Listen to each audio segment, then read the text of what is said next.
we saw from the conference this afternoon as well, the place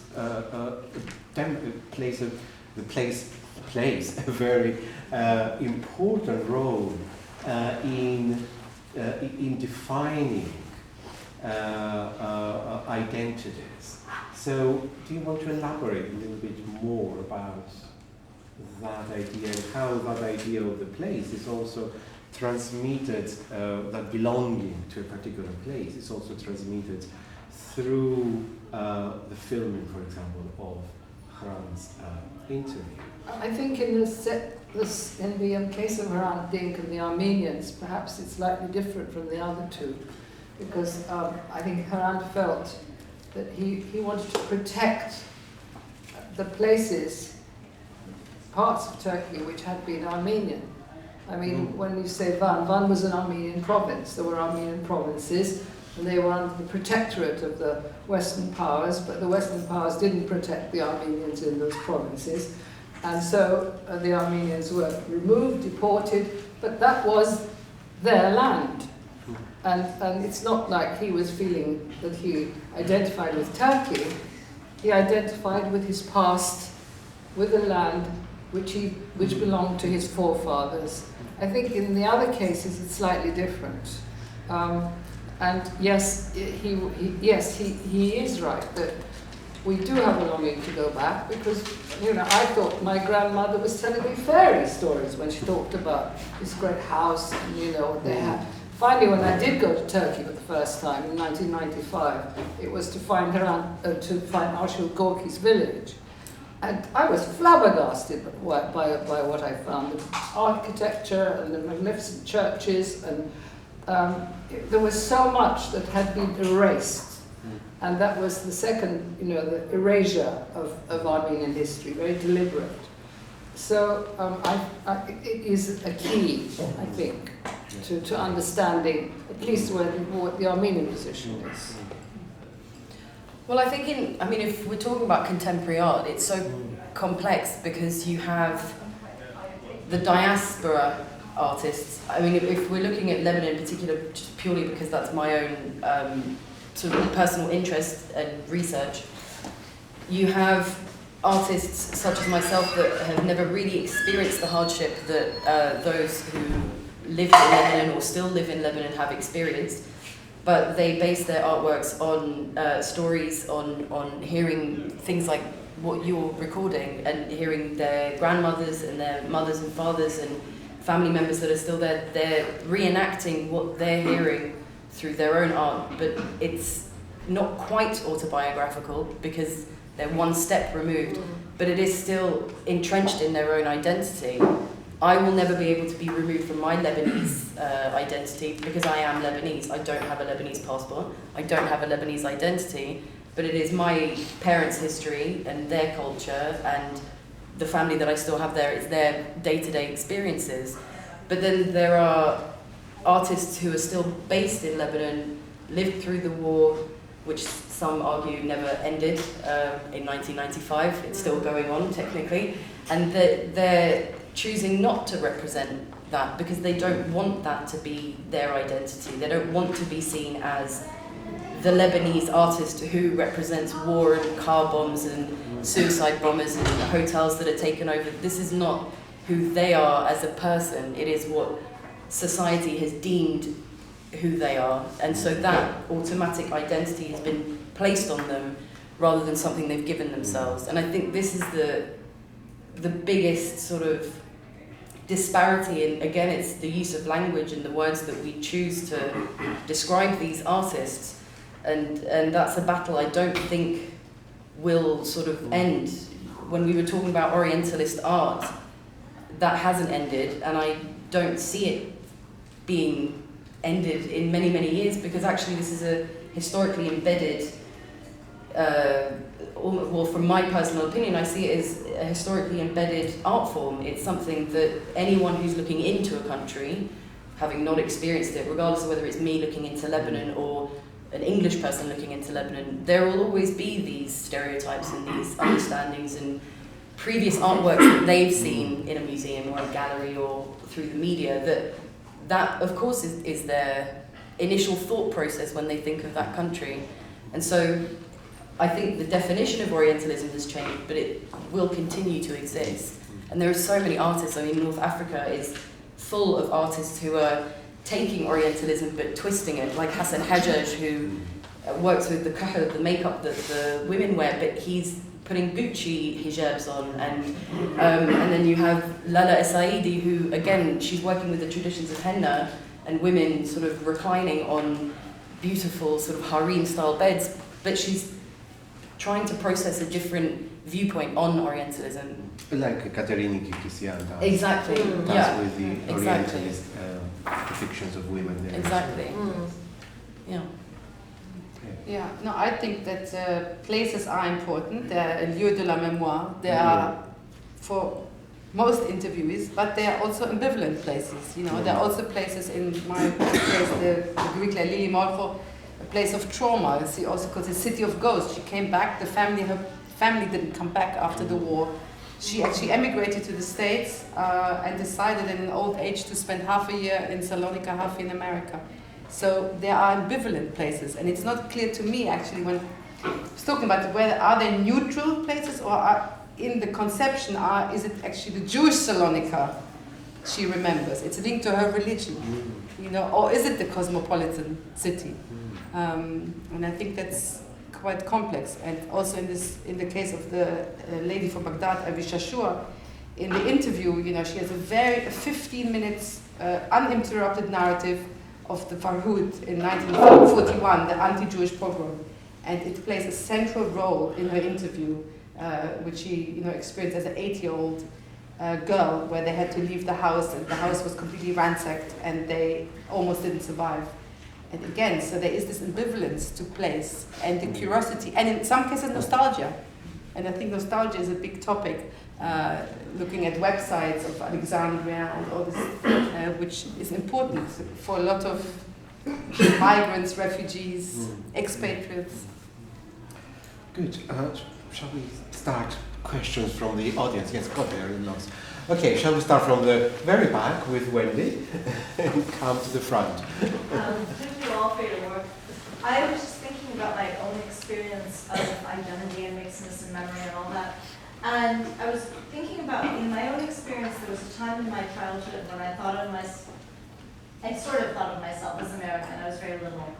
And then other people, it took other things telling me that I was not American, that I had to learn I was not American.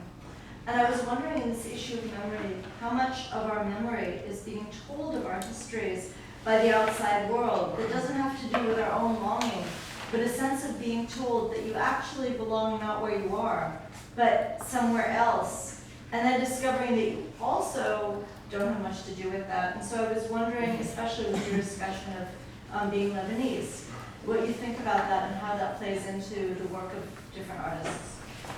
Well, it's funny because moving on from what you were just saying, I think the place is actually second, it's less important.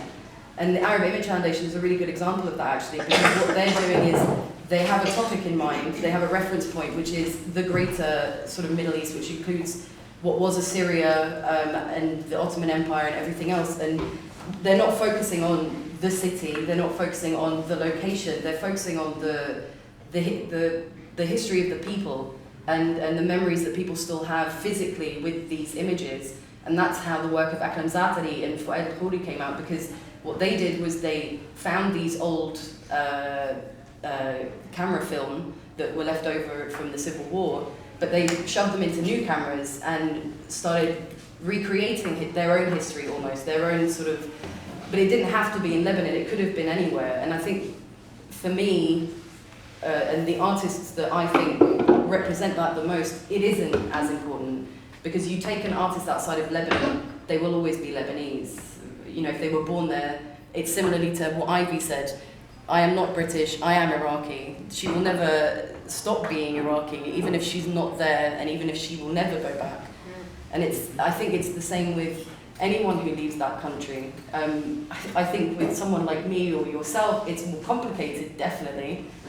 When I'm in Lebanon, I don't necessarily feel Lebanese, but then when I'm in England, I don't necessarily feel British. But rather than that being a negative, I think that's a great thing. Stuart Hall used to say that his favourite thing when he asks someone, where are you from, is their answer is, it's a long story. You know, it's not about me saying, I'm British Lebanese and that's it. It's about me saying, well, my great-grandfather was from Isfahan and he travelled to South Lebanon when he was 15 and he married this woman. And, you know, this is what makes people interesting, and from that, I think, creates really interesting works of art. I don't know if that answers your question. Yeah. So yes, shall we start? Yes, Ian. I was just wondering, the three of you represent three cultural institutions, and notwithstanding all the traumas represented in each of these situations, but why are we only focusing on the traumas? You represent great cultural, great cultures in each of your fields. Why are we only focusing on the traumatic part of it? Why are we not? We're not. Focusing on We're not. As far as I'm concerned, I think what Grant did was an extraordinarily positive and open-minded thing, and it has been one of the greatest positive steps in the whole history of post-genocidal history, and up to the present day. So yes, he was killed, and yes, his murderers were not brought to justice, unfortunately. But nevertheless, what he did was incredible in the way that he opened up the space and he opened all the windows and he's making dialogue possible. How could you be more positive than that? Yeah, the Arab British Centre, it's non-religious, non-political. We never focus on catching up with what's going on in the latest part of the Arab Spring. Last year we had an exhibition called Mr. President's Circus, the Egyptian State Circus, which I didn't even know existed, because what we wanted to do was move away from what was happening in Egypt, move away from the Sisi and the Morsi and everything else that was happening there, and focus actually on a little known subject, which is that the Russians went into Egypt, God knows how many decades ago, and never left, and have created a whole troupe of circus acts. And we had an exhibition of photographs and short stories based on their history. So absolutely no trauma in the ABC. No, I would answer the interviews are the interviews. We follow what people do. So they talk from the beginning of their lives towards the end of life. So that's it. But this Sephardi Voices is a charity, an oral history organization. There are other organizations which really have a political agenda which says the plight of Jews from Arab lands has to be recognized because it hasn't been recognized. So there are actually there's one organization in America called Germana, there's an organization in England called Harif, and they say this has to be brought to the public attention. You know, why is nobody talking about the 850,000 Jews who had to leave Arab lands and nobody talks about it. This is not what we're doing. But And happy lives. They had happy lives there. yes. You know, in the Arab world. There's a film called The Last Jew of Baghdad, Yeah. which only came out a few years ago. Yeah. And it's a beautiful film, but it talks about this one guy that's still there. Sorry, there were the white T-shirt, please. I think forgetting is part of the memory as well. And if I'm not mistaken, Grant, he wanted to forget his experience of 80 coup d'etat and the way he spent those years. Same again with the victims of Holocaust in Salonika. They want to forget those years. Probably it was the same case with the Armenians after the World War I. So it seems like forgetting is it's so strong that it's part of reconciliation. Maybe, I don't know, it's just now that I'm thinking of how would you perceive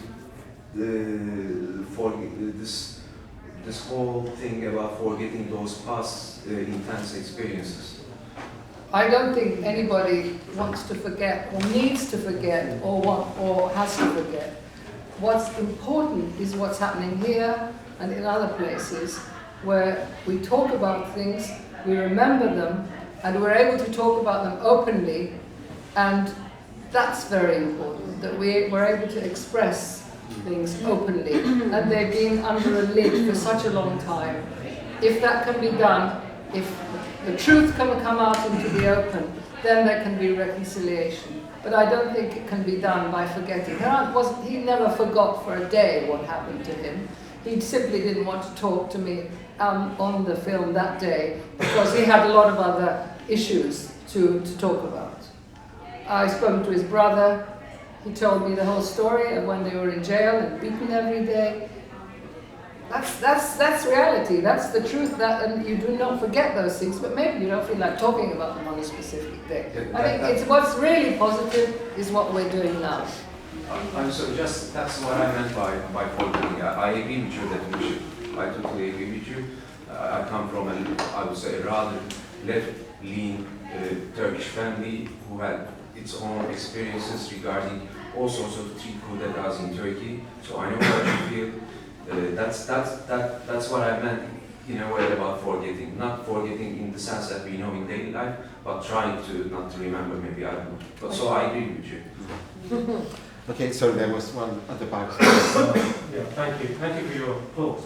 Just a few random thoughts. I mean, I was interested in what Sami Zubaydah said about how cosmopolitanism exists in the diaspora. I mean, I don't know if that's true or not, but there was also the context of so-called diasporic solidarity. I'd like to know what your thoughts are on whether that actually exists, because, for example, in the case of the Armenian cause, I don't see much evidence of diasporic solidarity in support of the Armenian cause, especially as we are heading for the centenary of the genocide. I mean, there are actually attempts by certain other diasporas to deny the fact that there was a genocide.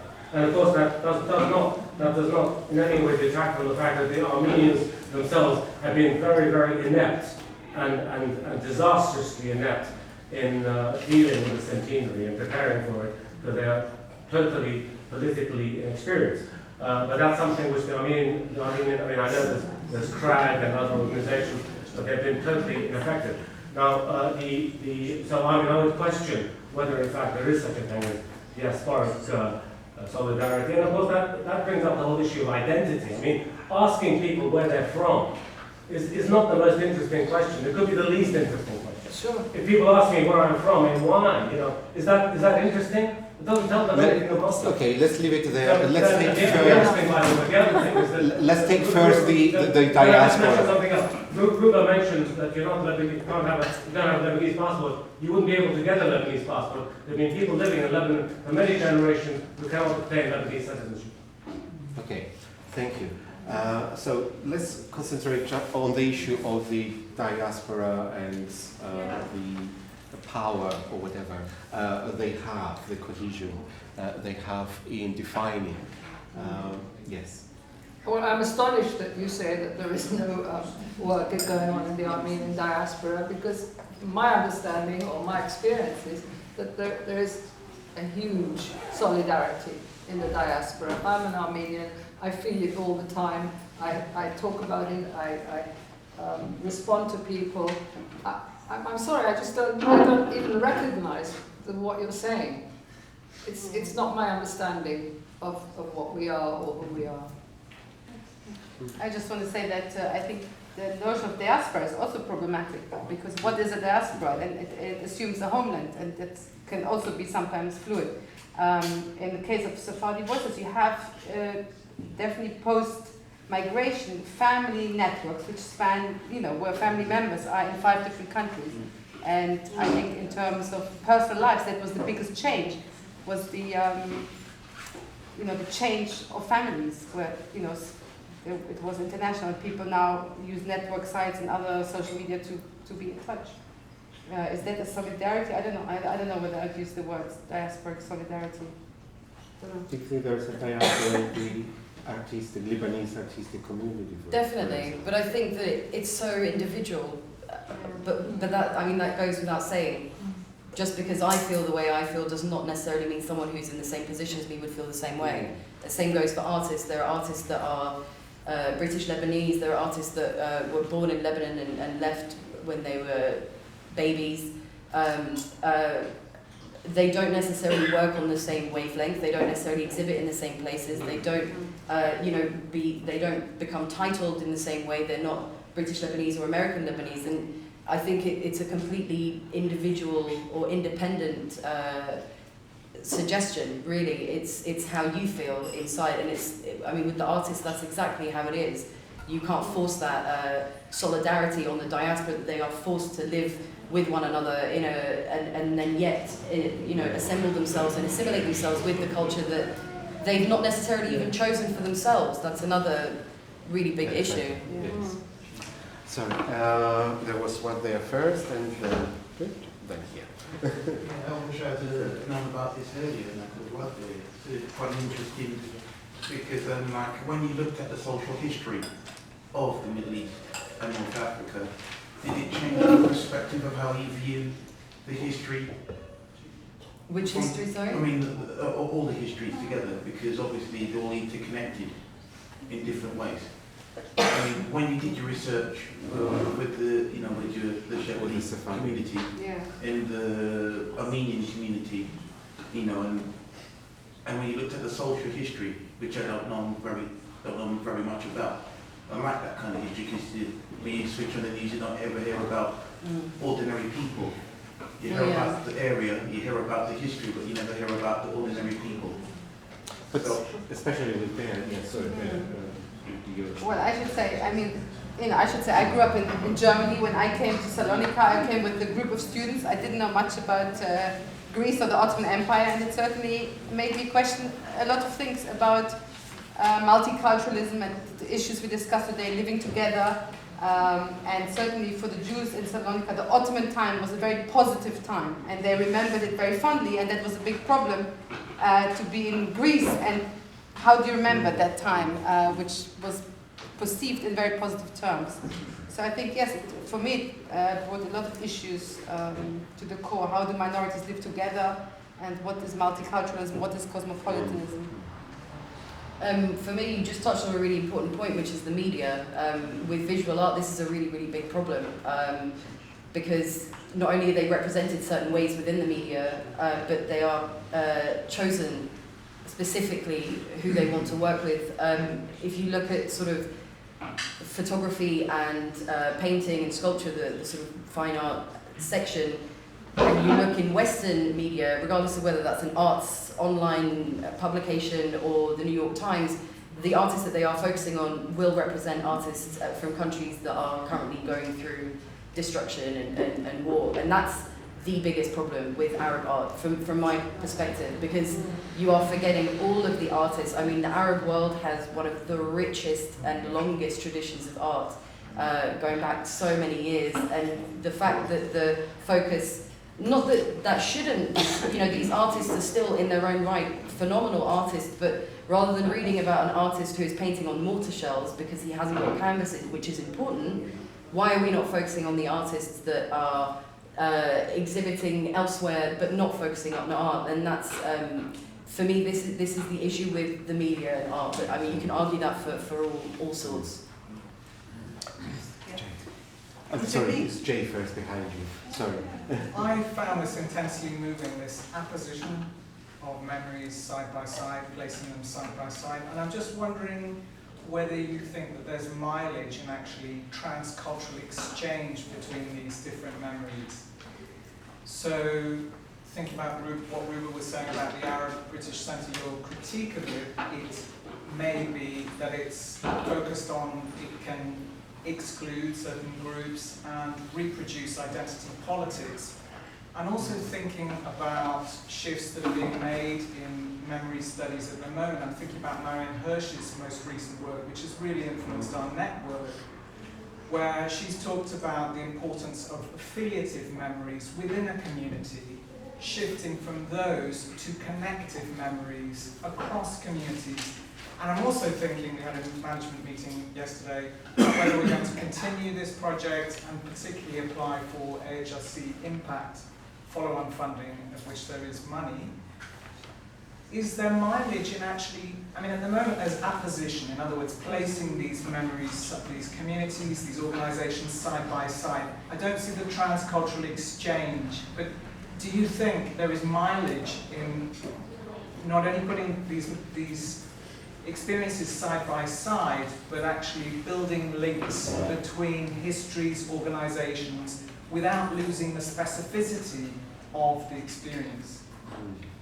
Yeah, I think definitely if it's focused in a sort of urban way. So for example, I was looking at Armenian memory in Salonika. I just couldn't do it because I couldn't do so many interviews. But a colleague of mine did a lot of work on Armenians in Athens and in Salonika. And I used for my work, I used a few scholars who work on Armenian diaspora. So I think academically, of course, there are comparisons to be made. Where there is an organization, it's a question of funding and what interviews are you funding? Yes. That's a different, or what projects are you funding? Which is a different question. From an academic point of view, I think it's very interesting and should be done. I get a little nervous when we talk about memory. I want to say that the mission of the Armenian Institute is to make Armenian culture and history a living experience. And I was about to say to you, why don't we do something together? Because obviously we're embedded in one another's cultures. Yes. So I can think of Armenians who speak fluent Arabic. I know 9 languages, not because I'm clever, but because I needed to. Because I'm Armenian, hardly nobody speaks Armenian, except for other Armenians. So, it's just a condition of life. And because we share this background, I think there's a lot of mileage in it. Yes. Yeah, I mean, I think that I agree. Obviously, with the Arab British Centre specifically, it's been there since 1977, and within the Charity Commission, and all these legal documents, it is for the Arab world. And so, in that sense, to do transcultural, it has a focused manifesto already, and that's why I was talking about limitations, because I feel like we're not alone. Everyone has limitations, regardless of whether it's resources or within the title of their own institution. In terms of mileage, for me, what I think is interesting is that these discussions happen outside of the region, and that's, I think, a really big problem, because these are the sorts of discussions, and not that they should stop, sorry, I meant that it's a problem that they're not happening in the Middle East.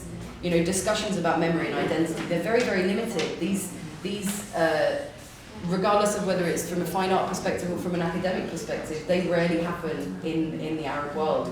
And I think in terms of mileage and sort of how we can progress, it's much more complicated there. There's a lot of inherent racism in the Arab world specifically. In Lebanon, there's a huge Armenian community, huge. And they all speak Arabic. And my dad was born in the Armenian area, which wasn't known as the Armenian area back then, but it is now. And they're not subjugated, they're not shoved away from Lebanese life, but there's a band that is 90% Lebanese Armenian. They were born and raised in Beirut, but they are from Armenian background. And when people describe them in Arab press, they are Lebanese Armenians.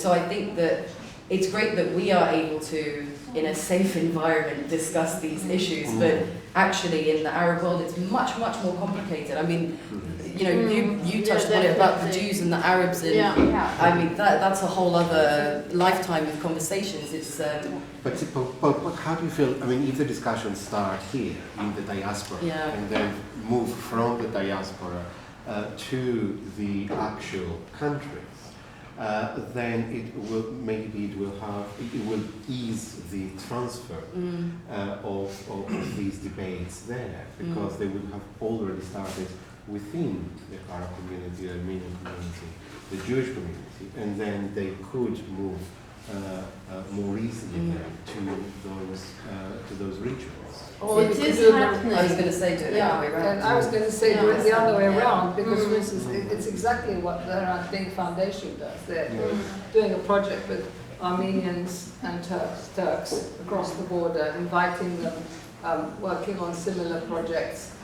How about if they were to come over here? Yeah. Same in Lebanon, 98 weeks, Ashkal Alwan. They're all working on changing the face of Lebanese art and sort of local to global, and there is a very small niche group of artists that are doing it, and a small group of academics, but Lebanon is a very, Beirut is a very cosmopolitan area, and so you have that great mix of cultures already, and so they need to then be bringing their topics outside.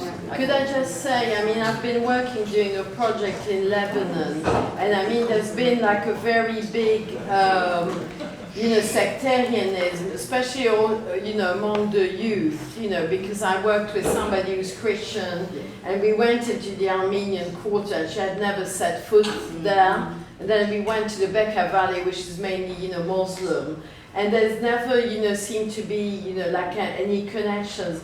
Now I feel it has started, shifting. And one of the curators I spoke to in Beirut said, well, there's not going to be an Arab Spring here because there's no united youth. They don't speak to each other, and then maybe like 2 streets away. Yeah. So maybe, but now there's been a film published, on the, from like sort of like a cross section of all the Lebanese different religions, and I think it's starting to shift. That they're realizing that the way forward there has to be some connectivity among like all these groups, otherwise. And also like a recognition of the minorities, because in the Middle East there's like 25 different religions. And like you said, there's this monolith image of the Arab countries as being just, like a Muslim, and which is not at all the case. Okay, and there was another issue here in there. Oh, good, we have a lively discussion. That's why we're here.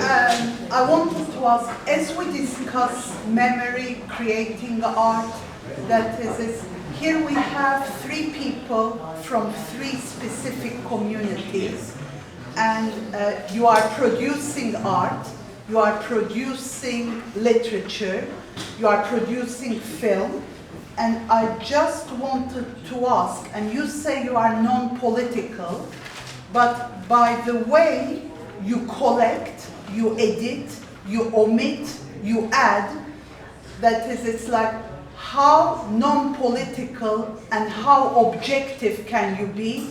Or is your aim not to be objective or not to be non-political? Or could something like non-political exist?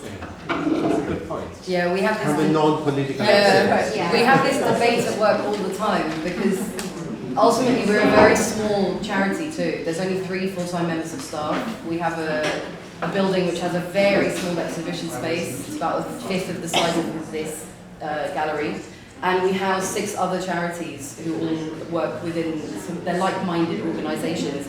And of course, we rely on people, artists, musicians, filmmakers coming to us to find them a space or a venue to show their artwork.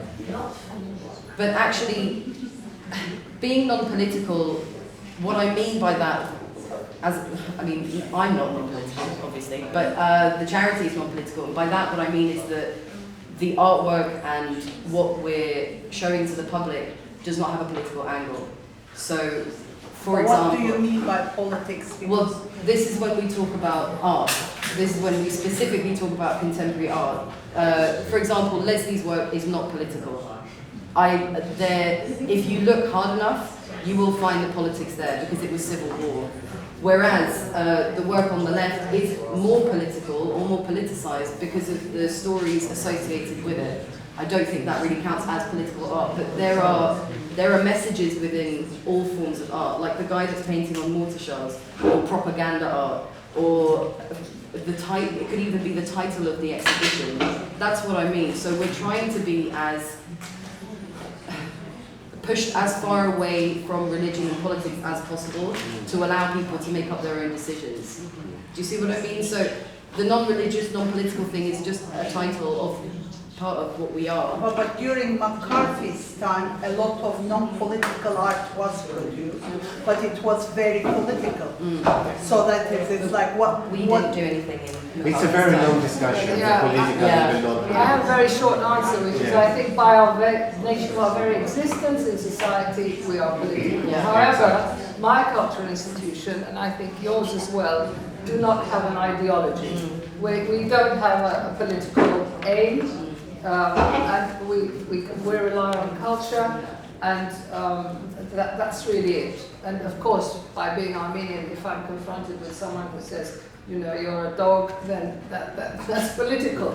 But I would use the word ideology. I would say that we do not have an ideology, we don't have a party line, we're concentrating on culture. Thank you. So what I would say for Stefani was it's not political because we're not using the interviews to make any political point. But that doesn't mean there's no subjectivity in creating interviews or of course in editing. This is my edit, that's for sure. And I edited in a certain way and somebody else would have edited in a different way. But the interview itself is subjective and a different narrative might be produced by a different interviewer. You know, and there are lots of questions, and maybe it's a better idea if we have a drink, if there is any left. I don't know. There's a lady here.